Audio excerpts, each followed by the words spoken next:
రాజు కుటుంబంలో పుట్టాడు, రాజుగా జన్మించాడు. మనలాగా మనం ఎలా అయితే జన్మించామో అలా ఒక సాధారణమైన జన్మ ఎత్తాడు శ్రీరామచంద్రుడు. శ్రీరామచంద్రుడు ఇప్పుడు కలియుగం 4,32,000 సంవత్సరాలు కలియుగం వయసు. దీనికి రెట్టింపు ద్వాపర యుగం, కృష్ణుడు జన్మించిన సంవత్సరం. 8,64,000 సంవత్సరాల క్రితం భారతదేశంలో అటక్ నుంచి కటక్ దాకా శ్రీకృష్ణ భగవానుడు నడియాడాడు.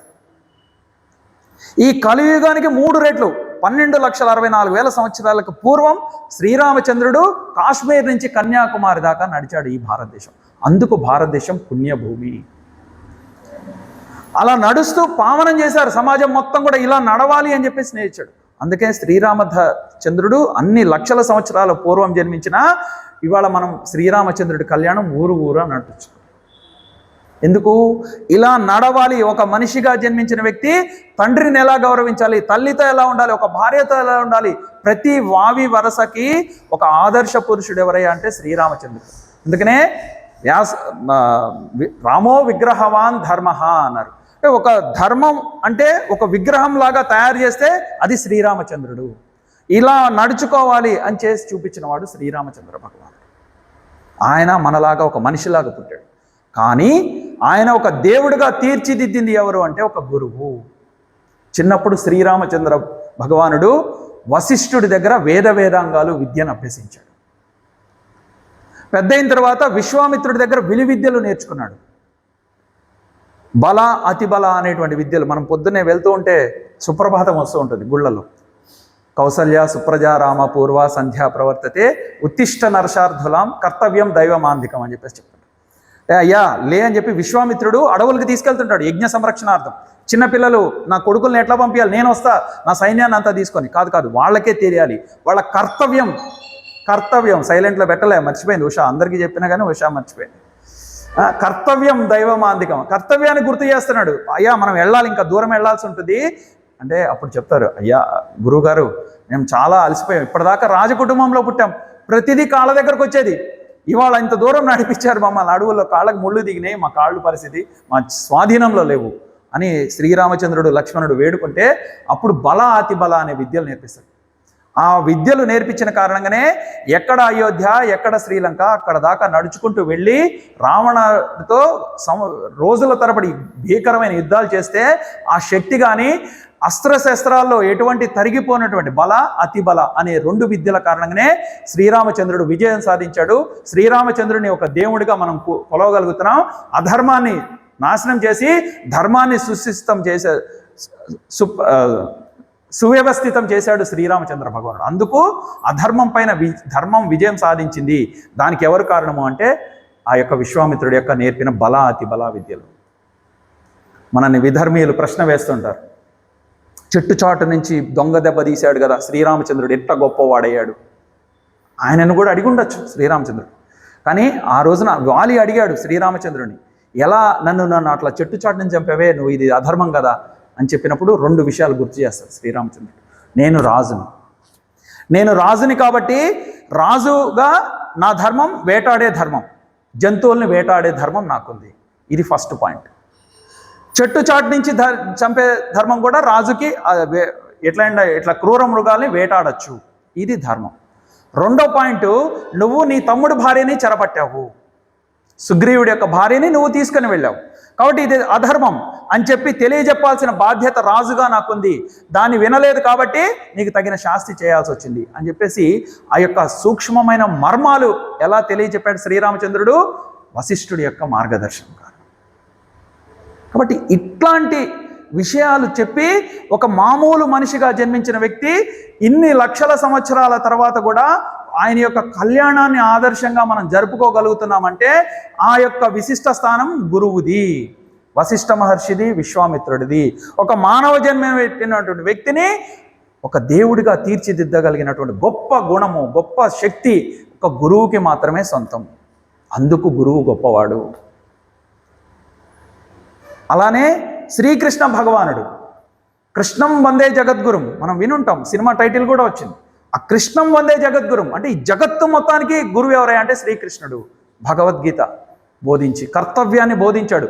ఒక మనిషిగా నీ యొక్క ధర్మాన్ని నువ్వు ఎలా నిర్వర్తించాలి, నీ చుట్టాలు వచ్చినా సరే ఎట్లాంటి అధర్మం పాటిస్తుంటే వాళ్ళని ఎలా శిక్షించాలి అని ఒక తెలియజెప్పినవాడు, ఒక గీతా బోధ చేసినవాడు శ్రీకృష్ణ భగవానుడు. ఎందుకు కృష్ణం వందే జగద్గురు. అట్లాంటి శ్రీకృష్ణ భగవానుడు కూడా సాందీపుడు అనేటువంటి ఒక మహాముని దగ్గర అత్యంత భక్తి శ్రద్ధలతో ఆయన యొక్క విద్యాభ్యాసం పూర్తి చేసుకున్నాడు. అలా ఒక మనిషిగా జన్మించిన వ్యక్తి అలా ఒక దేవుడిగా కీర్తించబడ్డాడు. అలా ఒక శ్రీరాముడు, ఒక శ్రీకృష్ణుడు అవతార పురుషులుగా, ఒక ఒక దేవతలుగా కీర్తింపబడటానికి వాళ్ళ యొక్క గురువులు. తదర్వాత సమాజంలో మనం వివేకానంద, ఒక రామకృష్ణ పరమహంస, వాళ్ళ యొక్క జోడి మనకు అర్థమవుతుంది. వాళ్ళిద్దరూ కూడా అంతే. సాక్షాత్తు రామకృష్ణ పరమహంస అమ్మవారిని కాళీమాత దర్శనం చేసుకున్నారు. గుళ్ళో కూర్చొని వాళ్ళ పెద్దవాళ్ళు చెప్తారు, నువ్వు నైవేద్యం అమ్మ ప్రసాదం పెట్టిన తర్వాతే నువ్వు తినాలి అని చెప్పేసి. ఆయన ఏటో పని మీద అయ్యగారు వెళ్ళిపోతాడు. ప్రసాదం తీసుకొచ్చి పెట్టి చూస్తాడు, తినదు. ఎంతసేపు అయినా గిన్నెలోంచి కదలట్లే. నువ్వు తింటావా తినవా అని కూర్చుంటాడు. నేలకేసి కొట్టుకుంటాడు, తల బాగా బద్దలు కొట్టుకుంటాడు, రక్తం వస్తుంటుంది. అమ్మవారు ప్రత్యక్షం అవుతుంది, నువ్వు పెట్టిన ప్రసాదం నేను తింటాను అని చెప్పేసి ఆమె తిని కూర్చుంది. రామకృష్ణ పరమహంస సాక్షాత్తు అలా అమ్మవారి దర్శనం అయ్యారు. వివేకానందుడు అడుగుతాడు, చిన్నప్పుడు తుంటరి బాలుడు, ఏది చెప్పినా నమ్మే వ్యక్తి కాదు నరేంద్రుడు. వాళ్ళ అమ్మా నాన్నలతో అన్ని వాదనలు పెట్టుకునేవాడు. ఏది దయ్యం ఉంది అంటే ఎక్కడో ఆడుకుంటున్న చోట్ల దయ్యం చూపిండి అని చెప్పేసి రాత్రిపూట దాకా ఆ చెట్టు మీద ఎక్కి కూర్చుంటాడు. అలాంటి తుంటరి బాలుడు రామకృష్ణ పరమహంస సాంగత్యం వచ్చిన తర్వాత ఆయనను కూడా అనేక రకాలుగా ప్రశ్నలు చేసి అనేక రకాలుగా చేసిన తర్వాత, అమ్మయ్య ఇన్నాళ్ళకు వచ్చావా అని చెప్పి రామకృష్ణ పరమహంసలకి ఒక వివేకానందని దగ్గరకు వచ్చుకొని, నా తర్వాత నువ్వే ఈ సమాజానికి అని చెప్పి ఆయన దగ్గరకు తీసి ఆయనకు అనేక విషయాల్లో మార్గదర్శనం చేశారు. ఆయనను అడుగుతాడు,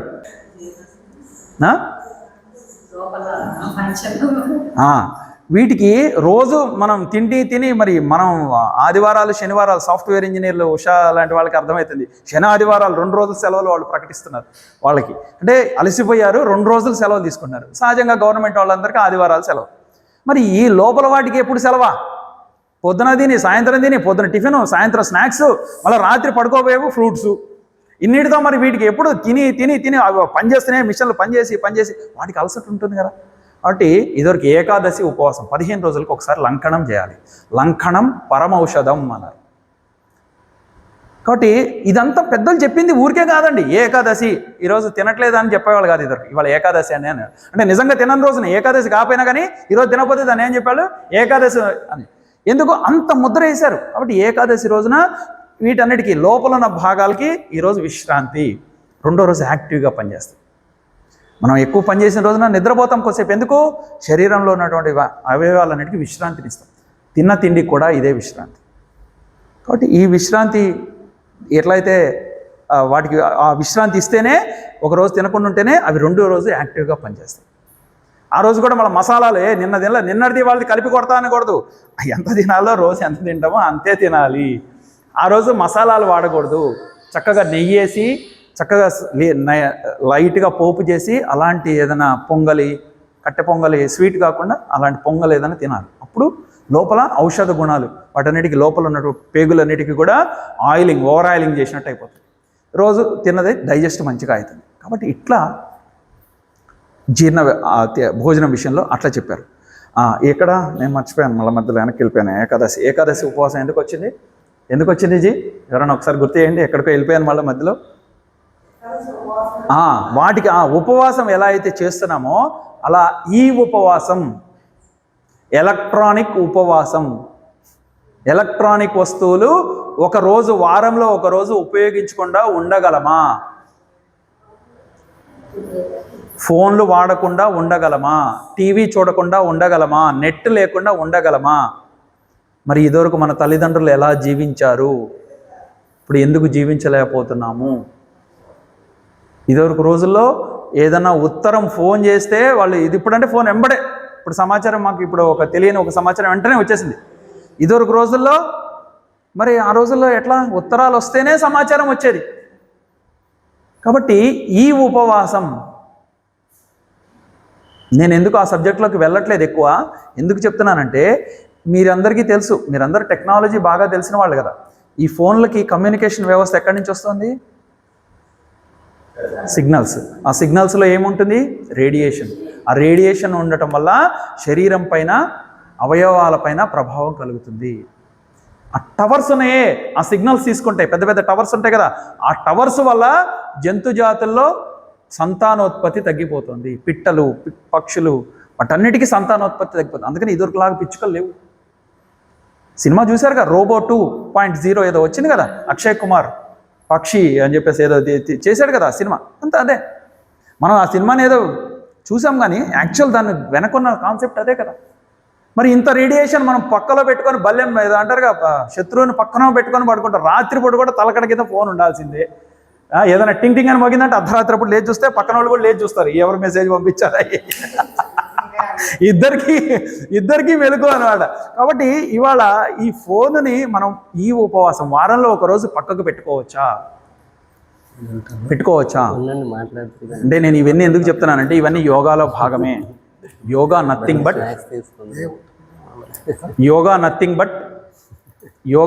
బట్ కంట్రోల్ చేసుకోవటము, నియంత్రణ సాధించటము.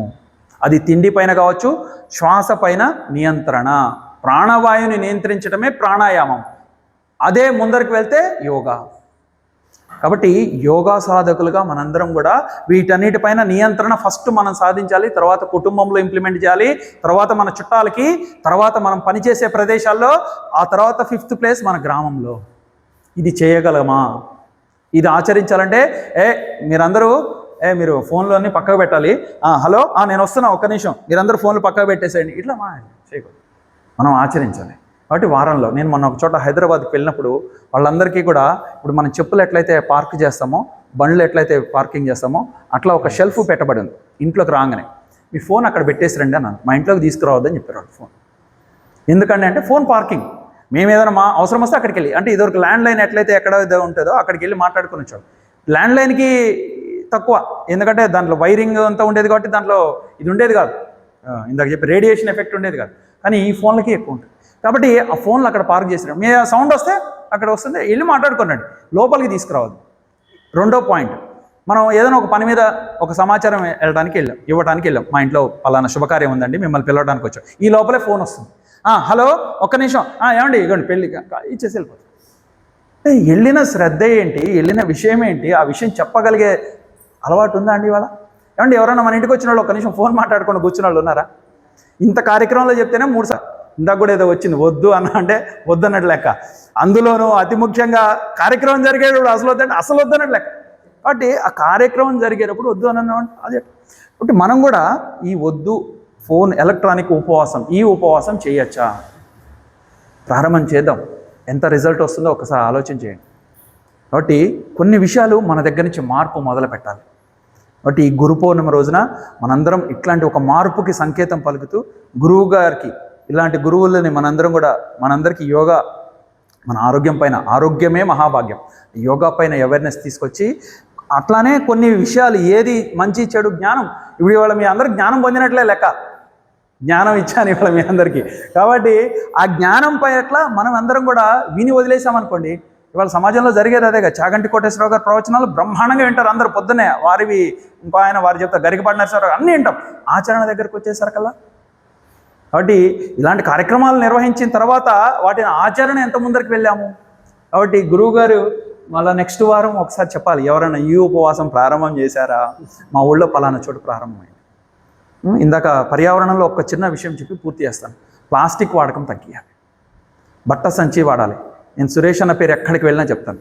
నేను ఇప్పుడు ఒక 10 సంవత్సరాల నుంచి నేను అది ఒకసారి సంక్రాంతి ఉత్సవానికి వెళ్ళినప్పుడు, సంక్రాంతి పండగ రోజు వెళ్తే సతీష్ అన్న వాళ్ళ ఇంటికి వెళ్ళాను. ఫస్ట్ వెళ్తే వాళ్ళ ఇంట్లో మురుకులు, ఈ చక్రాలు పెట్టారు, తిన్నా. అప్పుడు చిన్నప్పుడు వీళ్ళందరూ ధనుష్, హర్షిత్ వీళ్ళందరూ చిన్నగా ఉన్నప్పుడు అనమాట. అప్పుడు తినేసి మళ్ళీ అన్న వాళ్ళకి శుభాకాంక్షలు చెప్తాను, వాళ్ళ ఇంటికి వెళ్ళాను, సురేష్ అన్న వాళ్ళని. వెళ్ళేసరికల్లా అక్కడ మళ్ళీ అరిసెలు మళ్ళీ అన్ని ఇంత ప్లేట్ నిండా నింపుకొని వచ్చారు. అక్క నేను తినలేనక్క, నాకు కవర్లో పోసివ్వండి అంటే వెంటనే అక్క వంటింట్లో చెప్పింది, మా ఇంట్లో కవర్లు ఉండవు శివ, సురేష్ అన్న అసలు కవర్లు వాడాడుగా అని చెప్పింది. నాకు అది మనసులో నాటుకుంది. ఇప్పటి వరకు నేను ఎటు వెళ్ళినా, సతీష్ గారు వాళ్ళకి తెలుసు, ఇంకెవరి దగ్గరికన్నా తెలుసు, నేను వెళ్తే కవర్ తీసుకెళ్ళను, బట్ట సంచి తీసుకెళ్తా. కూరగాయలకు వెళ్ళినా, కిరాణా సామాన్లకు వెళ్ళినా, ఎవరైనా పొరపాటున నేను మర్చిపోతే ఒక అట్టపెట్టెలో పెట్టేవాడిని తప్ప, లేకపోతే నేను ఇంటికి వెళ్ళి సంచి తీసుకెళ్తా తప్ప కవర్లో నేను తీసుకెళ్ళడం నాకు తెలిసి నేను ప్రతి ప్రోగ్రాంలో సురేష్ అన్న పేరు నేను మెన్షన్ చేస్తాను. ఎందుకంటే నేను నేర్చుకున్నా, నేను ఆచరిస్తున్నా, ప్రత్యేకంగా నేను అది ఆచరించాను. నేను ఆచరించిన కారణంగా మా ఆవిడికి అర్థమైంది అది.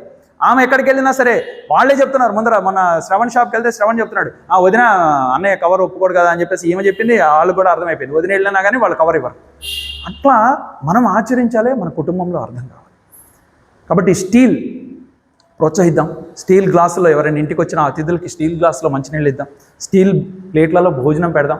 పెద్ద పెద్ద కార్యక్రమాలు జరిగిన ఒక చిన్న స్టీల్ బ్యాంక్ మీరు చూడండి. ఒక్కసారి మొన్న కూడా చర్చకు వచ్చింది, ఒక నవరాత్రులు వస్తున్నాయి, గణపతి నవరాత్రులు.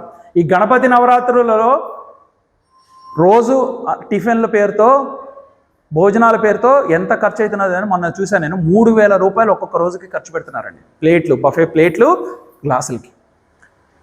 అవి ఒక స్టీల్ గ్లాసులు స్టీల్ ప్లేట్లు పెడితే ఎంత ఉపయుక్తంగా ఉంటుంది అన్నారు. సతీష్ అన్న వాళ్ళు మాట్లాడితే ఒప్పుకోలేదు, వాళ్ళు ఎవరో అబ్జెక్ట్ చేశారు. మరి హోటళ్ళలోకి వెళ్ళినప్పుడు ఏ ప్లేట్లు పెడుతున్నాడండి వాడు? హోటల్లో టిఫిన్ పెడితే ఇది కడిగిందా, ఎవరు తిన్నారో అంత మునుపు ఆ చెంచా నోట్లో పెట్టుకుంటామా? సాంబార్ పోసింది వేడి నీళ్ళలో పెడితే మనం కూడా అది చేస్తాము ఏమండి? అట్లా చేయొచ్చా చేయకూడదా? కాబట్టి చిన్న చిన్న ఊళ్ళల్లో ఒక 200, 300 స్టీల్ బ్యాంక్. ఎంత పొల్యూషన్ ఆలోచించండి. ఎప్పటికీ భూమిలో కలవాలి ఆ ప్లాస్టిక్ అవి. రెండోది, అసలు మనం స్వీకరించడం వల్ల ఆ పైన విస్తరాకు పైన కోటింగ్ ఏముంటుంది? వేడి వేడి పదార్థాలు పెట్టిన తర్వాత లోపలికి వెళ్తేనే క్యాన్సర్ ఇవాళ ఎందుకు పెరిగింది? ఒకప్పుడు క్యాన్సర్ ఎవరికో ఊరికి ఒకళ్ళకో ఇద్దరికో వచ్చేది, ఇప్పుడు ప్రతి వాళ్ళకి క్యాన్సర్ ఎందుకు వస్తుంది? ప్లాస్టిక్లో. బయటికి వెళ్తే టిఫిన్ ప్లాస్టిక్ ప్లేటు, ఆ పైన స్టీల్ ప్లేటు లేకపోతే ప్లాస్టిక్ ప్లేటు, ఆ పైన పేపర్ కోటింగ్, పైన పేపర్ వేస్తాడు, ఆ పేపర్ తీసి పడేస్తారు. కడగడానికి ఇబ్బంది లేకుండా. మొన్న ఎక్కడో బెంగళూరులో పెట్టారు, ఆ ఇడ్లీ ప్లేట్ల ట్రేల పైన కూడా ప్లాస్టిక్ పేపర్. అది ఎంత కరుగుతుంది హీటు చేసినప్పుడు? పొట్టలోకి వెళ్ళిపోతే క్యాన్సర్ ఎందుకు రాదు? ఇవన్నీ అవేర్నెస్, ఇవన్నీ అవగాహన. కాబట్టి యోగా పేరుతో మనందరం కూడా ఇట్లాంటి అవేర్నెస్ మనం తీసుకురావాలి. ఫస్ట్ మనం ఆచరించాలి, మన కుటుంబంలో వాళ్ళకి అర్థం చేయించాలి. బట్ ఈ విధంగా పర్యావరణం పైన, మన కుటుంబం పైన, మన గ్రామం పైన మనం శ్రద్ధ వహించాలి. ఇట్లాంటి విషయాలపైన జ్ఞానం మనం సముపార్జించి, ఇంకా ఇన్ఫర్మేషన్ నాకు కొద్దిగా తెలిసింది దాన్ని పెట్టాను. ఇంకా దాని ఇన్ఫర్మేషన్ మీరు కూడా గ్యాదర్ చేసి ఎలా కుటుంబ వ్యవస్థని చక్కదిద్దుకోవాలి, ఎలా ఆరోగ్యవంతంగా జీవించాలి, ఎలా సాంప్రదాయబద్ధంగా హిందూ ధర్మాన్ని కాపాడుకోవాలి అనే విషయాలు మీరు అందరూ తెలుసుకుంటే బాగుంటుంది. ఎక్కువసేపు మాట్లాడుంటే నన్ను కొద్దిగా ఓపికతో విన్నందుకు మీ అందరికి కూడా హృదయపూర్వక నమస్కారాలు తెలియజేస్తూ ధన్యవాదాలు శివన్న. ఈ కార్యక్రమాన్ని చాలా మంచిగా ఈ రోజున్న ఈ విశిష్టతని ఆది కాలం నుంచి ఇప్పటి వరకు ఉన్న ఆచార వ్యవహారాలను కానీ, కుటుంబ వ్యవస్థను కానీ, మనం ఏ జీవితంలో బతుకుతున్నాము, ఏ లోకంలో బతుకుతున్నాము అనే విషయాన్ని గురించి చాలా చక్కగా శివన్న వివరించారు. ఈ సమాజం కోసం మనం ఏం చేయాలి? ఫస్ట్ స్థానం వేశారు. మన యొక్క పురాణాల్లో అంత గొప్ప స్థానం గురువుకి ఇచ్చారు. మరి ఎవరి గురువు? ఎవరిని మనం ఎంచుకోవాలి గురువుగా? ఎవరు మొట్టమొదటి గురువు? ఇన్ని ప్రశ్నలు ఉద్భవిస్తుంటాయి. కాబట్టి మనం ఇప్పుడు చదువుతున్నటువంటి చదువులు కావచ్చు, మనం నేర్చుకున్నటువంటి టెక్నాలజీ కావచ్చు, విజ్ఞానం కావచ్చు, ఇదంతా కూడా వేదాల నుంచి వచ్చినాయి. మరి ఆ వేదాలు గుట్టలుగా ఉంటే, ఇప్పుడు మనం ఉదాహరణకి కూరగాయల మార్కెట్కి వెళ్ళాం, ఒకే సంచిలో కూరగాయలు, టమాటాలు వేస్తాం, చిక్కుడుకాయలు వేస్తాం, పచ్చిమిరపకాయలు అన్నీ ఒకేలాగా ఉంటాయి. కానీ ఇవి టమాటాలు ఒక కుప్ప ఇంటికి వచ్చిన తర్వాత వేరు చేస్తాం, ఇవి చిక్కుడుకాయలు, ఇవి మిర్చి. ఎలా అయితే వర్గీకరణ మనం విడివిడిగా ఇవి ఈ వస్తువు, ఇది ఈ వస్తువు అనేది చేసామో, అలా గుట్టలుగా ఉన్నటువంటి వేదాలని ఇది ఋగ్వేదము, ఇది యజుర్వేదము, ఇది సామవేదము, ఇది అధర్వణ వేదము అని చెప్పి వేదాలను విపులీకరించాడు సమాజానికి అర్థమయ్యేటట్టు. ఆయన వేద వ్యాసుడు. అందుకనే ఆయన పేరు ఎట్లయితే విక్టరీ వెంకటేష్ అన్నారో అట్లా వేద వ్యాసుడు అన్నారు. వేదాలను విపులీకరించాడు కాబట్టి వేద వ్యాసుడు అయ్యాడు. వ్యాసోచ్చిష్టం జగత్ సర్వం అన్నారు. మొత్తం ఈ వేదాల విజ్ఞానం అంతా కూడా వేదవ్యాసుడు అందించాడు మనం చదువుతున్నట్టు విజ్ఞానం అంతా. కాబట్టి వేదవ్యాసుడు యొక్క జన్మదినం ఏదైతే ఉందో ఆషాఢ పౌర్ణిమ, ఈ తెలుగు నెలల్లో వచ్చే ఆషాఢ పౌర్ణిమ ఈరోజు ఏదైతే ఉందో డేట్ల ప్రకారంగా, తిథుల ప్రకారం, ఆ తిథుల ప్రకారం వచ్చే వ్యాస పౌర్ణిమ దాన్నే గురు పౌర్ణిమ అన్నాను. అదే ఆషాఢ పౌర్ణిమనే గురు పౌర్ణిమగా చెప్పుకున్నాం. ఆ రోజే వేదవ్యాసుడు జన్మించాడు. కాబట్టి ఆ వేదవ్యాసుడి యొక్క జన్మదినాన్నే మనందరం కూడా గురు పౌర్ణిమగా పురస్కరించుకుంటున్నాం. ఇక తర్వాత వరుసగా పరంపర అనేది వచ్చింది. వేదవ్యాసుడు, తర్వాత ఆదిశంకర్లు, ఆ తర్వాత ఇట్లా వరుసగా పరంపర అనేది మనకి వరుసగా వచ్చింది. ఈ పరంపరను కొనసాగిస్తూనే మనం అందరం కూడా ఇప్పటికి కూడా సమాజంలో జీఆర్ స్వాములు వచ్చారు, వరుసగా సాయిబాబా అని ఇప్పుడంతా సాయిబాబా ట్రెండ్ నడుస్తుంది. కానీ అసలు మొట్టమొదటి గురువు ఎవరయ్యా అంటే ఈయన వేదవ్యాసుడు. ఆయన పుట్టినరోజునే ఈ రోజు అందరం కూడా గురుదక్షిణ. కాబట్టి వేదవ్యాసుడికి మనం నేర్చుకున్న విచక్షణ జ్ఞానం అంతా కూడా ఆయన అందించాడు. కాబట్టి ఆయనని మొక్కాలి, ఆయనకి పూజ చేయాలి. ఎందుకంటే లేకపోతే మనందరం ఎలా ఉండేవాళ్ళం ఒక్కసారి ఆలోచించుకోండి. ఇందాక చెప్పారు, తల్లి విష్ణు, గురుర్దేవో మహేశ్వర, గురుర్ సాక్షాత్ పరబ్రహ్మ, తస్మై శ్రీ. ఈ శ్లోకం యొక్క అర్థము గురువే బ్రహ్మ, గురువే విష్ణువు, గురువే మహేశ్వరుడు. వీళ్ళు ముగ్గురు ఒక్కటై ఒక రూపం వస్తే ఆ పరబ్రహ్మ స్వరూపం ఏదైతే ఉందో అది గురువు అని చిన్నప్పటి నుంచి ఈ శ్లోకం చదువుకుంటాం. కానీ దీని అర్థం ఎవరం కూడా డెప్త్గా ఆలోచించుండు. ఇది ఈ శ్లోకం యొక్క అర్థం. అజ్ఞాన తిమిరాంధస్య జ్ఞానాంజన శలాకయ చక్షుర్నీలితం ఏన తస్మై శ్రీ గురవే నమః. అజ్ఞానం అనేటువంటి అంధకారాన్ని దూరం చేసి జ్ఞానము అనేటువంటి వెలుతుర్ని ప్రసాదించేవాడు ఎవరైతే ఉన్నారో ఆయనే గురువు. ఈ విచక్షణ జ్ఞానం, ఏది మంచి ఏది చెడు, ఏది చెయ్యాలి ఏది చెయ్యకూడదు అనే దాన్నే జ్ఞానము అంటారు. అందుకే జ్ఞానాన్ని వెలుతురుతో పోల్చారు. మనం వెలుతురుగా ఉన్నప్పుడు మనందరం కూడా యాక్టివ్గా ఉంటాం, చీకటి ఉన్నప్పుడు అందరం కూడా నిద్రాణ స్థితికి వెళ్ళిపోతాం. కాబట్టి ఈ జ్ఞానాన్ని వెలుతురుతో పోల్చారు, అజ్ఞానాన్ని చీకటితో పోల్చారు. ఒక గురువు అనేవాడు ఇట్లాంటి జ్ఞానాన్ని మన మనస్సులో ఒక జ్యోతిని వెలిగిస్తాడు. ఆ వెలుగు ఇచ్చేవాడే గురువు అని మన యొక్క పురాణాలు చెప్పబడ్డాయి. దాన్ని ఒక అడుగు ముందరకు వేసి కబీర్ దాస్ చెప్పాడు, గురువు గోవిందుడు ఇద్దరు ఎదురుగుండా నడుచుకుంటూ వస్తుంటే, గోవిందుడు అంటే భగవంతుడు, ఇద్దరు గనక మీకు ఎదురుగుండా నడుచుకుంటూ మీకు ఎదురు పడితే నువ్వు మొట్టమొదట గురువుకే నమస్కరించు అని చెప్పి కబీర్ దాస్ ఇచ్చాడు. ఎందుకు చెప్పుంటాడు అలా అంటే, ఈయన గోవిందుడు, ఈయన గురువు, ఈయన వల్లనే నువ్వు ఇలా ఉన్నావు, నువ్వు ఇంత చక్కగా జీవించగలుగుతున్నావు. ఇప్పుడు మనం చూడండి, అన్ని వస్తువులు తయారు చేయగలుగుతున్నాం, మనిషిని తయారు చేయగలుగుతామా? కానీ మనిషిని సృష్టించేవాడెవరు?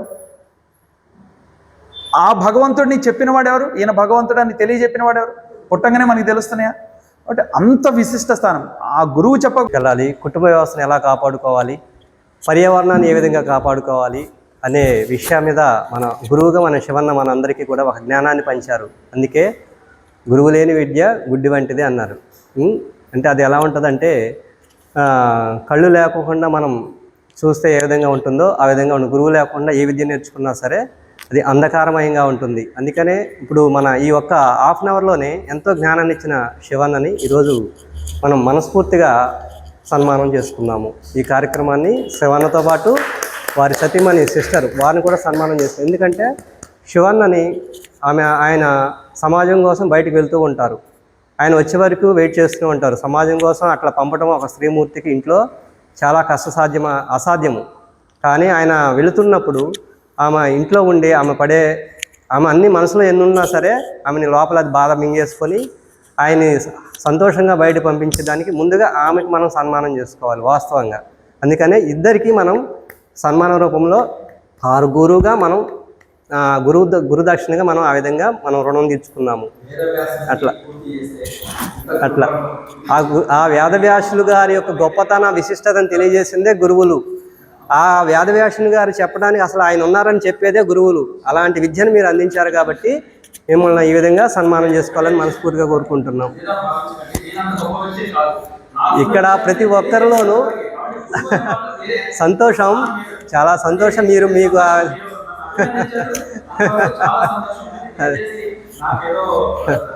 అది సన్మానం అనేది వాడి కాదు, ఇంకా మీకు బాధ్యతలు పెంచుతున్నట్టు మేము ఇక్కడ. అక్క చైర్లు ఇక్కడ 2 వేయండి, ఇక్కడ 2 అట్లా ఇక్కడ 2 చైర్లు వేసి. చాలా సమయం అయింది, చాలా మందితో మాట్లాడిద్దాం అనుకున్నా, సమయం చాలా ఎక్కువైంది కాబట్టి కుడి చేత్తోనే ఎడమ చేత్తాను. ఈ చేత్తో ఎందుకు తినకూడదు? ఈ చేత్తోనే తినాలి. ఎవరు చెప్పుంటారు ఇది? కాబట్టి అంటే ఇది ఒక విచక్షణ జ్ఞానమే కదా. నువ్వు ఈ చేత్తో తినకూడదు, ఇక అంతే. ఇది ఈ చేత్తో తిన్నావంటే నువ్వు మరి ఈ చేత్తో ఏం చేస్తావు పని, ఈ చేత్తో ఏం పని అంటే ఇట్లా చిన్న చిన్న విషయాల నుంచి మనకు ఒక జ్ఞానం అందించింది అమ్మ. నువ్వు ఎలా నడవాలి, ఎలా మనుషులతో మాట్లాడాలి, ఇదంతా కూడా తండ్రి మనకి నేర్పించాడు. రెండో స్థానం తండ్రి. వేలు పట్టుకొని ప్రతి క్షణం నువ్వు ఎదిగేదాకా, మొన్న ఒక వాటిలో రీల్స్లో వచ్చింది, ఒక పెద్ద ఇటు ఒక కొండ ఇటు ఒక అంటే మధ్యలో అగాధం, పెద్ద ఎత్తైన ప్రదేశంలో ఇలా ముందర నాన్న ఉంటాడు, నాన్న నీడ మీద చిన్న పిల్లవాడు నడుచుకుంటూ వస్తాడు. అసలు ఆ కాన్సెప్ట్ ఎంత బాగుందో ఒక్కసారి ఆలోచించండి. అంటే నాన్న అనేవాడు ఒక రూట్, ఒక దారి ఏర్పరుస్తాడు మన జీవనానికి. అంత గొప్ప స్థానం నాన్న. తల్లి ఎలా అయితే చిన్న చిన్న విషయాలు, ఎలా తినాలి, ఎలా మనం ఎట్లా చిన్న చిన్న పదాలు నేర్పించడం, అమ్మ, మా అమ్మ, తాత, ఇట్లా ఎలా ప్రొనౌన్స్ చేయాలి, అంతా తెలియచెప్పింది అమ్మ అయితే, మన జీవితం ఎలా ఉండాలి చెప్పిన వాడు నాన్న. ఆ తర్వాత మూడో స్థానం గురువు. ఆ గురువు ఏం చేశాడు? జ్ఞానం, విచక్షణ జ్ఞానం, ఎలా ఉండాలి, నువ్వు ఎలా జీవించాలి, ఎలా సభ్యత, ఏది మంచి ఏది చెడు అని చెప్పిన వాడు గురువు. కాబట్టి ఇలాంటి విషయాలు చేశారు. కాబట్టి తల్లిదండ్రుల తర్వాత అంత గొప్ప స్థానము మనం గురువుకి ఇచ్చింది మన యొక్క హిందూ ధర్మము. మనం శ్రీరామచంద్రుని ఒక అవకాశం అన్నాడు పొద్దునే. మాకు చాలా బాధ్యతలు పెంచారు మీరు ఇలా చేసి, ఇంకా నాకు బాధ్యతలు పెంచారు మీ అందరూ. ఎట్లా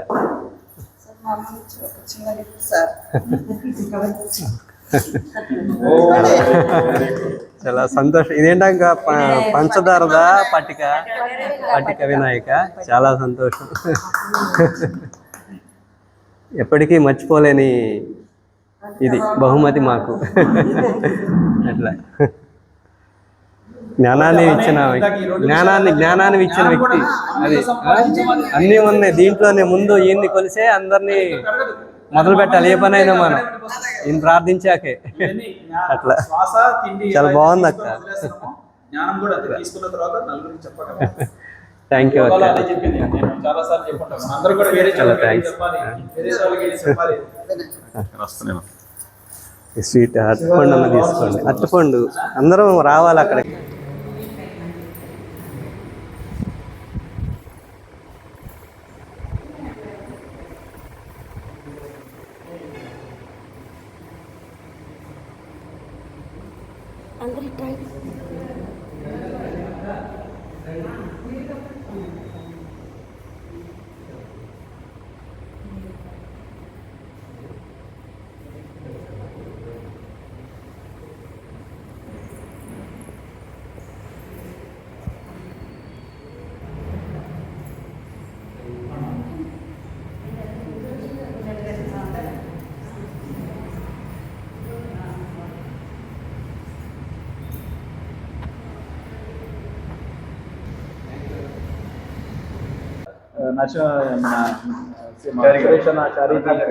వీళ్ళందరూ కూడా పెద్ద వ్యక్తులు.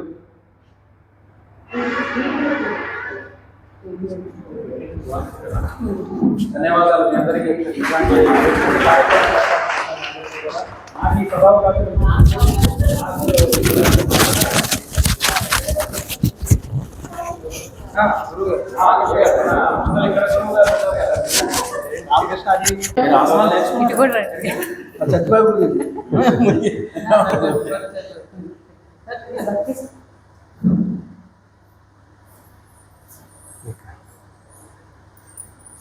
జ్ఞానం అనేది ఒక దగ్గర ఆగిపోకూడదు. మనం ఎలా అయితే వింటున్నాము, ఎలా అయితే శ్వాస పీలుస్తున్నాము, పీల్చింది ఆక్సిజన్ మంచిది కాబట్టి లోపలే ఉంచుకుంటామా? ఆక్సిజన్ ఏం చేయాలి? మన పొట్టలోంచి కార్బన్ డైఆక్సైడ్ తీయాల్సి.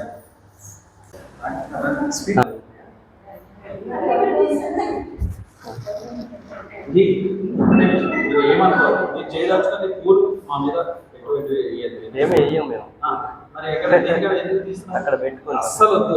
భగవంతుడికి సాధారణమైన వ్యక్తిని మీరు ఏంటది భగవంతుడికే చెందాలి, మనకు అక్కడ కానే కాదు. నేను అసలు దాన్ని నేను అసలు 84 లక్షల జీవరాశుల నుంచి 84 లక్షల ఆసనాలు తయారు చేసి శలభాసనం, మిడత ఏ పోజ్ లో ఉంటుందో ఆ పోజ్ లో శలభం, చతుష్పాదాసనం జంతువులు ఎలా అయితే చేస్తాయో అలా.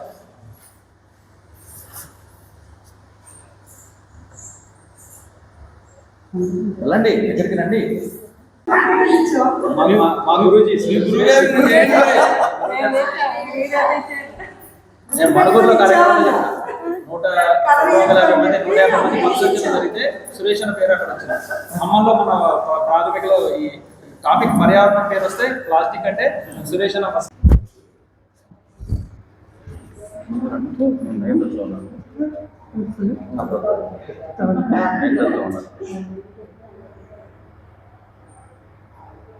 వాళ్ళందరూ కూడా నాకంటే పెద్ద వ్యక్తులు, వాళ్ళందరూ కూడా. కాకపోతే సమాజంలో ఒక స్థానం ఎవరికైనా అంటే అది అర్పణ,